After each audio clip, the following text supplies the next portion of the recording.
ఇప్పటికి 3-4 సార్లు వేసాం, ఒక్కోసారి 2000 చెప్పిన. ఇంకా మా ఇంట్లో 10-20 ఉన్నాయేమో, అంత వెళ్ళిపోయినాయి. పైగా వాటికి అర్థాలు కూడా రాయలేదు, పద్యాలే వేసాం. అదో బతకం నాకు, మళ్ళీ తాత్పర్యాలు రాయడం వాటి కొనుక్కున్నారు, చదువుకుంటున్నారు సులువుగానే. అది ఆ విజయం సాధించే. తర్వాత మీరు వైకుంఠపాళిలో కూడా ఒకటి అంటే మీరు చెప్తున్నారు, మానవులు నిత్యం చేసే పూజా పురస్కారాలు ఆర్భాటంగానే కాదు, ఆలోచిస్తే హాస్యాస్పదంగా కూడా ఉంటాయి. వెనకటికి ఎవరో పెద్ద మనిషి మావిడ వంట చేస్తే అన్నీ ఉంటాయి, ఒక రుచి తప్ప అన్నాడు. అలాగే మన పూజల్లో అన్నీ ఉంటాయి, ఒక భక్తి తప్ప. భగవంతుడిని పూజించడానికి ఎన్నో రకాల పువ్వులు తెస్తాం, ఆ పువ్వుల కోసం చెరువుల్లో దిగుతాం, కొండలు ఎక్కుతాం, అరణ్యాలన్నీ గాలిస్తాం. కానీ ఒక్క మన పుష్పాన్ని భగవంతుడికి అర్పించగలిగితే వేరే పువ్వులు ఏవి తేవడం అవసరం లేదని భావించాలి. అంటే దాంట్లో ఒకటి తీసి మీరు చెప్తున్నాను, ఇందాక మనం మాట్లాడుకున్నది కూడా అదే.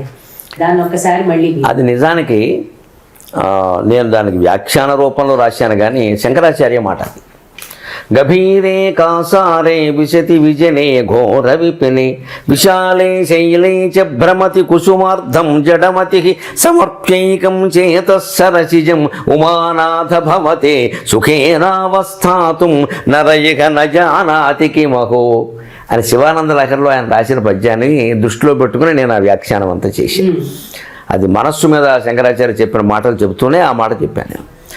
స్వామి మనకి హిందూ ధర్మంలో ఉన్న ఎంత సులభమైన ఉపాయాన్ని చూపించారో గమనించండి. మనం పూజ చేసేటప్పుడు వినాయక చవితికి ముఖ్యంగా 21 రకాల ఆకులు తేవాలనుకుంటాం. అది పర్యావరణానికి సంబంధించిన విషయం, అది ఆ రోజు ఖచ్చితంగా తేవలసిందే. అందుకోసం ఆ చెట్లన్నీ పెంచవలసిందే. వినాయక చవితి నాడు లోడ్ చేయకూడదు. ఇంకా అయినా మనం చెయ్యలేం కూడా, నిజానికి 21 దొరకవు, కొన్ని సరిపెట్టుకుంటాం. ఆ రోజు తెమ్మండంలో కూడా ఉద్దేశం వినాయకుడిని మీరు ఒక్కొక్క దానికి 100 చొప్పున 21 పత్రాలు వేసి నింపమని కాదు. మళ్ళీ నింపి పక్క వాళ్ళని పిలిచి మా ఇంట్లో వినాయకుడిని చూడండి, అసలు మీ ఇంట్లో దేవుడిని పక్క వాళ్ళకి ప్రదర్శించే పని ఏమిటండి, సూటిగా ప్రశ్నిస్తున్నాను. మీరు ప్రదర్శిస్తున్నారంటే అది అహంకారమే. మీ దేవుడిని మీరు పూజించుకోండి, ఊరుకోండి. ఊళ్ళో వాళ్ళందరికీ చూపించడం దేనికి? పెట్టడం, దాన్ని ఏదో తెలియాలని కూడా తెలవడం కోసం ఎందుకు చేస్తామమ్మా? అసలు మనం భగవంతుడికి ఎలాగో తెలుసు, ఇంకోటికి స్టేటస్ పెట్టి చెప్పాల్సిన పని మనకేమిటి? ఇక్కడ బయటపడిపోతుంది మనిషి అహం అంతా. దీన్ని ఎలాగ కవరాడేస్తారంటే, అంటే 10 మందిలోనూ ఆ భక్తి వ్యాపిస్తుంది. అప్పటికే వ్యాపించింది, మీరు వ్యాపింప చేయక్కల్లా, అందరిలో జరిగేదే అది. ఇది ఒక నాటకం, వ్యాపించడం కోసం మీరు చేయట్లేదు, మీరు గొప్పగా చేశారని చెప్పడానికి చేస్తున్నారు. అది తెలిసిపోతుంది, మిమ్మల్ని మీరు ప్రశ్నించుకుంటే తెలిసిపోతుంది అది. ఇప్పుడు ఈవేళ వాట్సాప్లు ఇవి వచ్చేది జరుగుతున్న భాగవతం ఏంటంటేనండి, పొద్దున్నే ఎవడో పని పాట లేనివాడో సూక్తిని పంపిస్తాడు 100 మందికి. ఈ 100 మంది మళ్ళీ దాన్ని 10,000 మందికి పంపిస్తారు. ఎవడు ఇందులో ఆచరించడు, మొదట పంపిన వాడు సహా. నేను రోజు అందరికీ అన్నీ పంపిస్తాడు. ఏదైనా బొట్ల తట్ల పంపడానికి ఎందుకు పంపడం? ముందు అది ఆచరించరాదా? ఆచరించడం, దాన్ని పంపిస్తాడు. అందుకే లోకం ఎలాంటిదంటే మాటలు చెప్పే వాళ్ళని నమ్ముతుంది, వాడు చేస్తున్నాడో లేదనేది గమనించదు. కాబట్టి లోకంలో మోసగాళ్ళు ఎక్కువ ఉంటారు. అంటే ఈ పంపడం ఎందుకు? పంపడం మానాయి. తల్లిదండ్రుల చుట్టూ 3 సార్లు తిరిగితే చాలు, భూమండలం అంతా తిరిగినట్టే. దీన్ని నువ్వు పంపకం, మీ నాన్న చుట్టూ తిరుగు, అది చేయడు. కనీసం భౌతికంగా కూడా తిరగడు. తిరగడం అంటే ఉద్దేశం వాళ్ళ బలం 3 సార్లు తిరగాలి, కూర్చోండి, లేచానంటే కొడతా అని తిరుగుతాయి పెట్టి, అదే ప్రదక్షిణం. చుట్టూ తిరగమండలంలో ఉద్దేశం ఏమిటండి? వాళ్ళ బాగోగులు పట్టించుకోమని, చుట్టూ తిరగమని కాదు. ఆ బాగోగులు పట్టించుకో, వదిలేయి. అంతగా ఎవరన్నా వచ్చి ఏమంటే తల్లిదండ్రులను ఎలా చూడాలంటే చెప్పు, అప్పుడు చూస్తున్నది ఏమిటో.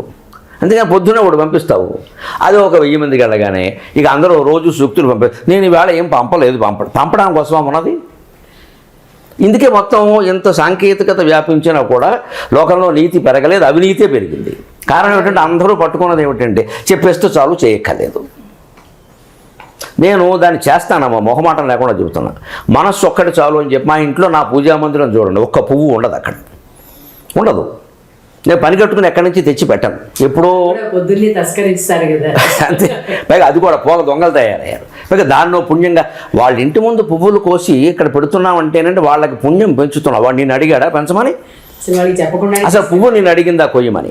మనం మన పువ్వు తరఫున మాట్లాడడానికి మనమే వాళ్ళమండి, నాకు అర్థం కాదు. మన తరఫున పువ్వు మాట్లాడితే కోడి పందాలు ఆడేవాడు కోడి తరఫున మాట్లాడద్దమ్మా, కోడిని మాట్లాడమనండి.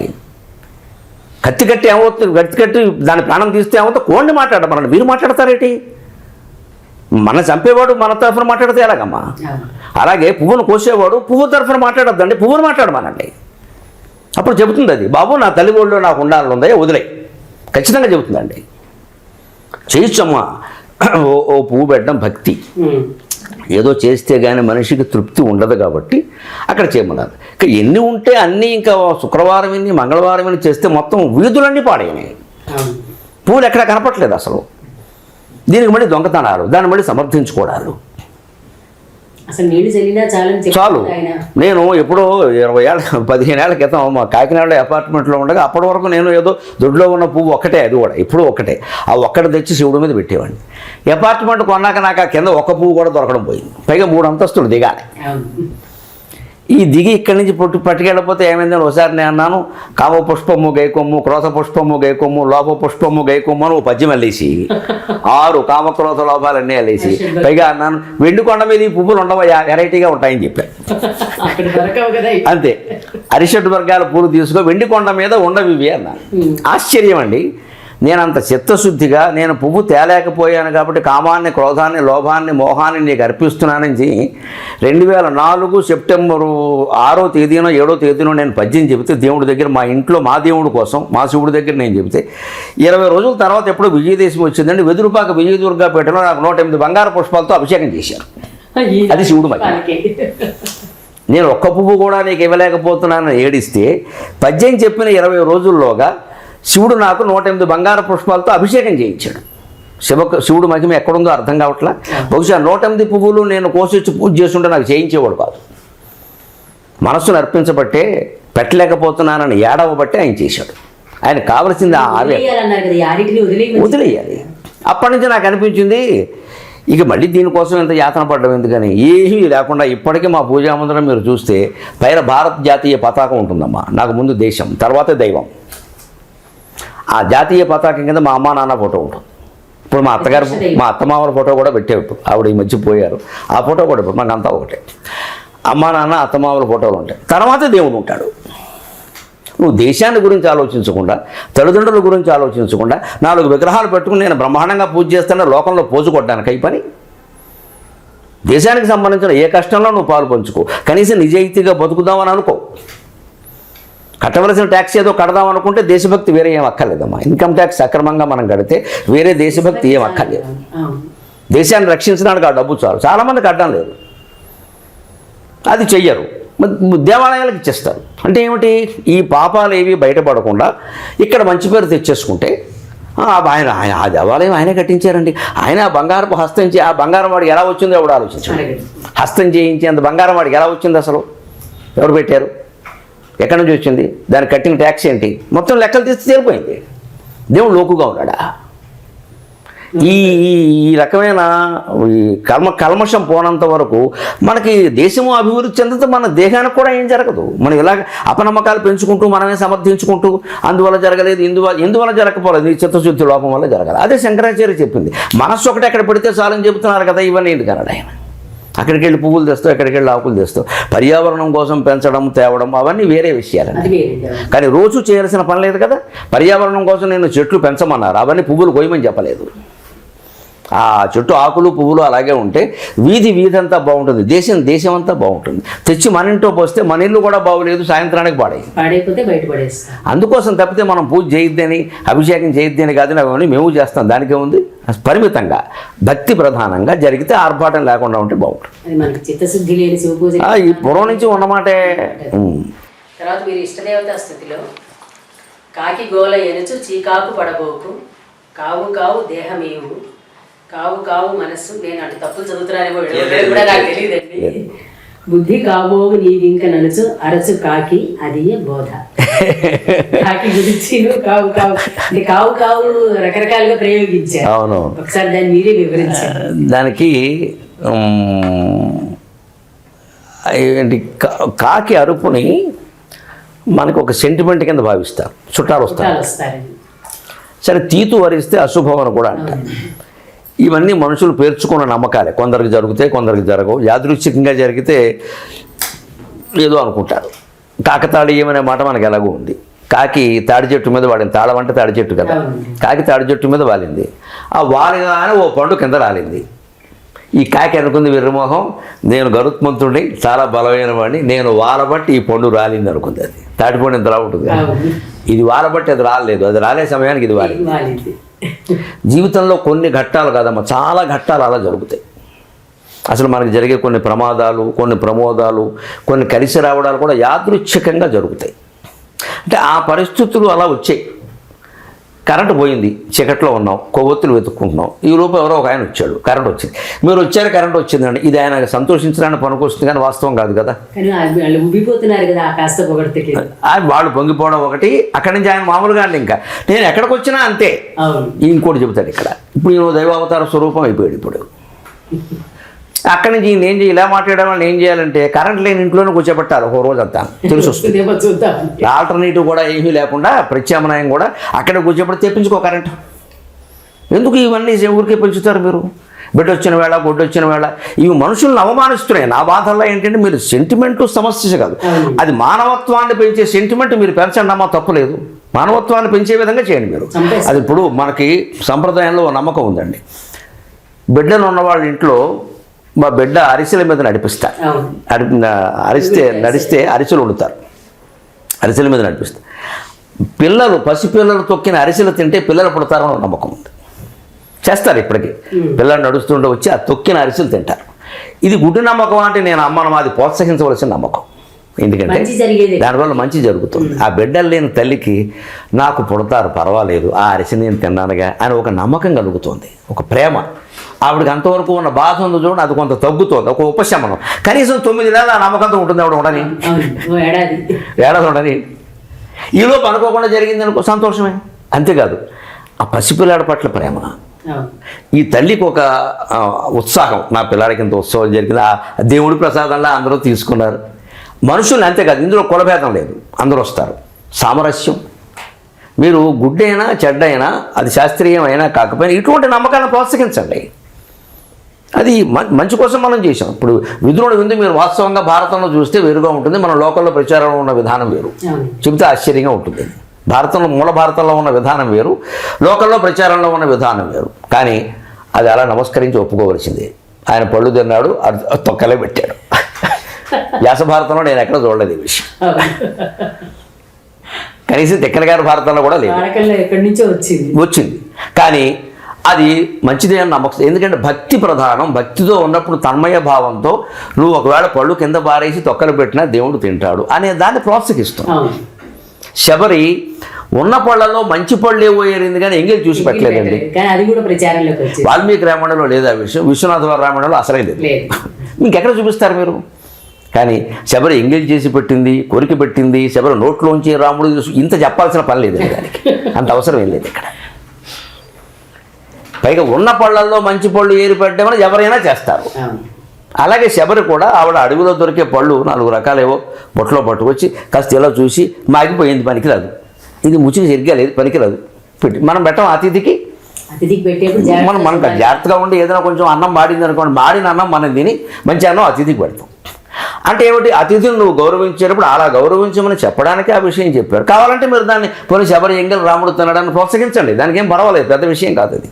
ఇప్పుడు రామాయణంలో ఉందా లేదా అనేది అంత గొప్ప విషయం కాదు.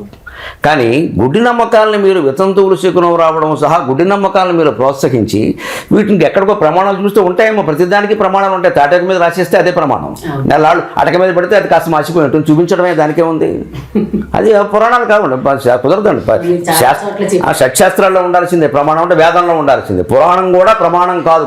ప్రమాణం ఎప్పుడంటే వేదంతో సరిపోయినప్పుడే, వేదంతో సరిపోయినప్పుడే. ఇవాళ పురాణాలు కాదండి, పుక్కిడి పురాణాలు కూడా ప్రమాణంగా చెప్తారు. కార్తీక పురాణం, మాఘ పురాణం ప్రమాణం ఎలా అవుతాయండి? ఎలా కుదురుతాం? అవి ఎవరు రాశారో తెలుసు అందరికీ, ఎందుకు వచ్చాయో. అవన్నీ ఊరికే తాత్కాలికంగా ఓ పుణ్యాన్ని పెంచడం కోసం, ఏదో మనుషులను కాలక్షేపానికి రాస్తాం. అవన్నీ పట్టుకునే ప్రమాణం అని ఇంకా అది కుదరదండి. అలాగా శాస్త్ర ప్రమాణం కాదు. దానివల్ల ఏమవుతారు, మనుషులు మూఢులు అవుతారు.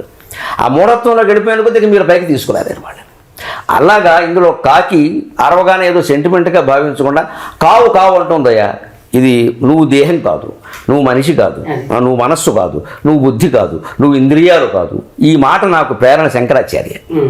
దేహం ప్రాణమపీంద్రియాణ్యపి చలాం బుద్ధిం చ శూన్యం విదుః శ్రీ బాలాంధ జడోపమాస్త్వకమితి భ్రాంత భృశం వాదినక మాయాశక్తి విలాస కల్పితమకావ్యామోఘ సంహారిణే తస్మై శ్రీ గురుమూర్తయే నమయుదం శ్రీ దక్షిణామూర్తయే. నువ్వు దేహం కాదు, నువ్వు ఇంద్రియాలు కాదు, నువ్వు బుద్ధి కాదు, నువ్వు మనస్సు కాదు, నువ్వేవి కాదు, వీటన్నిటికీ అతీతమైన తత్వాన్ని నువ్వు. ఆయన దక్షిణామూర్తి స్తోత్రంలో చెప్పిన శ్లోకం నాకు బాగా మనస్సు బట్టి కావు కావు అనగానే క్యాక్ గుర్తొచ్చింది నాకు. ఇది కూడా కావు కావు అని అరుస్తుంది, బహుశా మనకి బోధ చేస్తుందేమో అని రాశాను. అంటే దాని నుంచి మంచి గ్రహించండి, ఇంకా దానికి ఏదో సెంటిమెంట్ చేసుకోవడం ఎందుకు అది. ముగింపుగా మీ నోటి నుంచి ఒక మాట కావాలండి. ఇప్పుడు మనం ప్రతి చోట మీరు ముందర చెప్పిన వాటికి కొనసాగింపుగా జాతకాలకు నమ్మకం పెడుతున్నారు, జ్యోతిష్యం చెప్పి వాస్తు నమ్మకంతో ఇల్లు దవ్వించేస్తున్నారు, గుమ్మాలు మార్పించేస్తున్నారు, నష్టపోతున్నారు. సంఖ్యాశాస్త్రం అని చెప్పి పేర్లు అంటే అంకెలు చెప్తూ అలాగే ఆ పేర్లలో అక్షరాలు ఒక 3 6 రాయమంటారు. అవును, వాడు స్పెల్లింగ్ అంతా తప్పే, మొత్తం మారుస్తాడు. అలాగే రంగురాళ్ళు పెట్టుకుంటే జాతకాలు మారిపోతాయి. వీటిని కొంచెం అంటే మీరు పదే పదే చెప్తున్నా కూడా మా ద్వారా కూడా ఒకసారి మళ్ళీ తెలియజేయాలని ఒకసారి మీరు. అసలు మనిషి ప్రాథమికంగా తేల్చుకోవలసిన విషయం ఒకటి ఉందండి. అది నిజంగా జాతకం అయితే అది మారదండి. అది ఎవరేం చేసినా ఏం మారదండి. జాతకం చెప్పేవాళ్ళందరూ ఏం చెప్తున్నారు, జాతకం ఎలా వచ్చింది, జ్యోతిష్యం ఉంది బాబు, మీకు రాహు మహర్దశ నడిచింది. రాహు మహర్దశ ఏ ప్రకారం నడుస్తుంది, పూర్వజన్మ ప్రకారమే కదా, అంతే కదండి. ఆ పాప ఫలమో ఆ పుణ్యఫలమో ఏదో ఉంది అంతే. మనం ఎక్కడి నుంచి రాహువునేమి రిమోట్ కంట్రోల్ ద్వారా రాహువునో కేతువునో లేకపోతే గురువునో శుక్రువునో మార్చలేం కదా, అసాధ్యం కదా. మరి ఎలా మారుతుంది? ఈ మాత్రం విషయాన్ని ప్రజలు ఎందుకు గ్రహించలేకపోతున్నారు? బలహీనతోటి మనస్సులో ఉంటుంది. అది మారిపోతే బాగుండు అనే మనిషి ఆలోచన ఉంది చూడండి, మారినట్టు అనిపిస్తుందమ్మా. మన చాలా పేదవాడు ఉన్నాడు అనుకోండి, నాకు కోట్లు కోట్లు డబ్బులు అలా పైనుంచి కురిసేస్తే లక్ష్మీదేవి ఫోటో ఉంటుంది కదా, ఓ బిందు ఉంటుంది ఆవిడ చేతుల్లో, ఇలా పడుతూ ఉంటాయి. అలా మా ఇంట్లో పడితే బాగుండు అని 10 రోజుల పాటు వాడు అనుకుంటేనండి, 11వ రోజు వాడికి కల వస్తుందమ్మా, ఆ బిందె వాడి ఇంట్లో పండిట్టు. కానీ మెలకు రాగానే బిందే ఉండదు, వీడే ఉంటాడు. ఈ అజ్ఞానం ఎంతో అది ఎంత. ఇవన్నీ ఎందుకు పుడతాయంటే రకరకాలు అంకెల వల్ల మారుతుంది, అక్షరాల వల్ల మారుతుంది. ఇంకా జ్యోతిష్ శాస్త్రం ఒక రకం, అది ఖగోళ శాస్త్రం ప్రధానం. దాన్ని మీరు చేతులకి మూతులకి అన్వయిస్తే అది జరిగే ప్రశ్న లేదండి, మీరు ఇబ్బంది పెట్టడమే అదంతా.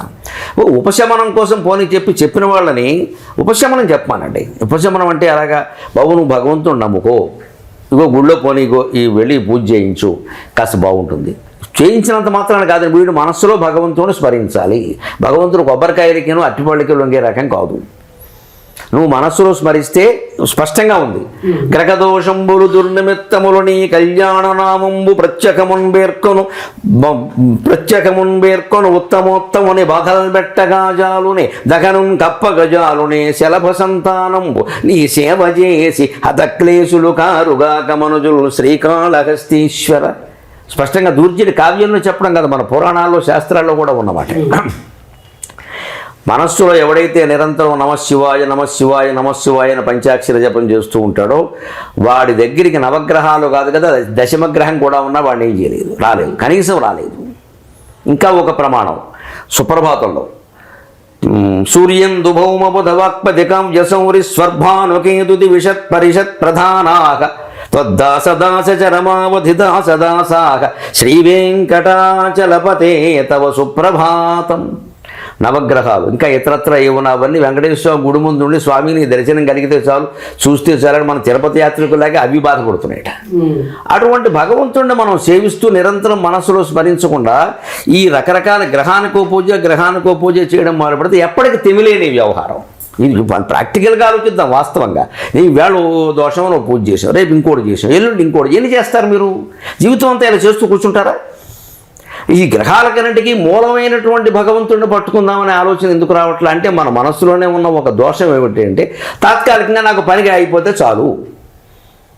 ఈ బలహీనతను మనుషులు కూడా జయించాలి. తాత్కాలికంగా అవుతుంది, రేపు మళ్ళీ వస్తుంది. అంతకంటే సులభమైంది, రూపాయి ఖర్చు లేనిది, నీ మీద నువ్వు ఆధారపడవలసింది, ఎవరి మీద ఆధారపడవలసిన అవసరం లేనిది భగవత్ స్మరణ. ఆ స్మరణ వల్ల దోషాలన్నీ పోయి గుణాలన్నీ వచ్చి సమస్తమైన గ్రహస్థితులు మారిపోతాయి అని మనకి వేదం దగ్గర నుంచి కావ్యం వరకు పవిత్ర అనుసంధానం చేత స్మరతి నిత్యశః యోగ వాసిష్ఠంలో చెబుతారు. అది శాస్త్రం కదండి. పవిత్ర అనుసంధానం చేత స్మరతి నిత్యశః నిష్ఫలాస్తత్య శాపాత్తత్ర శాపాద్యాక శిలాయామివ సాయకాః. ఇప్పుడు ఎప్పుడు మనస్సులో భగవంతుని స్మరించేవాడి మీద ఎవరు ఎన్ని శాపాలు పెట్టినా చేతబడులు చేసినా బాణామతులు చేసినా ఏం పనికిరావన్నాడు. రాతి మీద వేసిన బాణంలాగా నిష్ఫలం అవుతాయి. నేను భద్ర కూడా చెబుతున్నానమ్మా, నన్ను కాపాడుతున్న శక్తి అది. లేకపోతే ఈ పాటికి చాలా ప్రయోగాలు జరుగుతున్నాయి మీద. నేను చాలామందికి శత్రువు నేను, వాళ్ళ మనస్సులో శత్రుత్వం ఉంది, నాకేం లేదు. నాకు దేవీ భాగవతంలో సుదర్శనుడు చెప్పిన మాట ప్రమాణం. ఆయన అంటాడు, చాలామంది రాజులు నీ మీద పగబట్టారంటే నేను అమ్మవారు భక్తుడు కాబట్టి పట్టుంటారు, దానికే ఉంది, వాళ్ళకి భక్తి లేదు కదా అని. శాస్తాతస్య మహాదేవి నాకం జానామి శత్రుతాం అంటాడు. వాళ్ళందరి సంగతి అమ్మవారు చూసుకుంటుంది, నాకు శత్రుత్వం తెలియదు. నాకు ఎవరితోనూ శత్రుత్వం లేదమ్మా. అసలు ఎవరిని నేను మనస్సులో కూడా శత్రువుగా నేను భావించడం లేదు. అంచేది పైగా అబద్ధాన్ని, అన్యాయాన్ని, అక్రమాన్ని కూడా అదొక రకమైన రూపము అనుకుని నేను లీలా విలాసంగానే భావిస్తున్నాను తప్ప అది కూడా నాకు శత్రువు కాదు. దాని సంగతి కూడా కృష్ణ పరమాత్మ, ఈయనకంటే మనం గొప్పవాళ్ళం కాదు కదా, ఆయన చూసుకుంటాడు, మనకెందుకు. అది శాస్తాతస్య మహాదేవి, ఆవిడ చూసుకుంటుంది, మనకేం శత్రుత్వ భావాలు. కానీ నాకు ఈయన చెప్తున్న వాటి వల్ల మన వ్యాపారాలు లేకపోతున్నాయి, మనకి వ్యతిరేకమైంది అని బాధపడేవాడు చాలామంది ఉన్నారమ్మా. కానీ అవన్నీ మన మీద ఏం ప్రయోగాలు లేవనుకుంటున్నారు, మీరు బోల్డ్ మంది చేస్తారమ్మా, నాకు తెలుసు. కానీ ఏవి పని చేయట్లా. ఎందుకు పని చేయమంటే నమశివాయ నమశివాయ నమశివాయ. ఏమి వెంట్రుక ఏమి కదలదండి, అనుమానం ఏం లేదు అందులో. ఎందుకంటే నేను నమ్మవలసిన దాన్ని నమ్ముకున్నాను, ఈ పిచ్చి నమ్మకాలు కాదు.